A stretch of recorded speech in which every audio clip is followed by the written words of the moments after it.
গাছের গোড়া পরিষ্কার করতে গিয়ে এত বড় ক্ষতি হয়ে যাবে এটা আমি আজ ভাবিনি। তোমাদের সাথে আমি একটা জিনিস শেয়ার করব। এই যে দেখছো পেয়ারা গাছটা, এটা মরে গেছিল। এই দেখো মরা ডালগুলো এখনো আছে। ভেবেছিলাম টেরিটা থেকে গাছটা তুলে দেবো, কিন্তু যেদিন দেখেছিলাম নতুন পাতা গজিয়েছে সেদিন যে আমি কি খুশি হয়েছিলাম।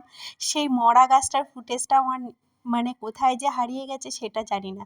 দ্বিতীয়ত এই গাছটায় ভেবেছিলাম নীল যে কালারের অপরাজিতা হবে, কিন্তু দেখলাম সাদা ফুটেছে। তবে হ্যাঁ, সাদা খুব একটা দেখা যায় না, এটা আমি অনেক খুশি হয়েছি। পরে আসি এই গাছটায়। এই গাছটাতে অনেক দিন ধরে আমি ওয়েট করছিলাম কবে কড়ি আসবে। এখন এই গাছ ভরে কড়ি এসছে, আর কিছুদিনের মধ্যে অনেক ফুল ফুটে থাকবে এই এই যে গাছটায়। গাছটা দেখছো, একটা ছোট্ট চারা এনেছিলাম একজনের বাড়ির থেকে চুরি করে। গাছটা দেখেছো কি সুন্দর হয়েছে। গাছটা পরিষ্কার করতে গিয়ে আজকে জানো তো গাছ তুলে ফেলেছি। আমার ভয়েস দেবার সময় এখন মনেই পড়ছে না। আমি একটা গাছ তুলে ফেলেছি, আমার সাথে যে ক্যামেরাম্যান ছিল পরে দেখলাম সে সব কটা গাছ তুলে ফেলেছে। ক্যামেরার বাইরে ঘুটেছিল বলে তোমাদের সাথে শেয়ার করতে পারলাম না, তার জন্য ভীষণ মন খারাপ।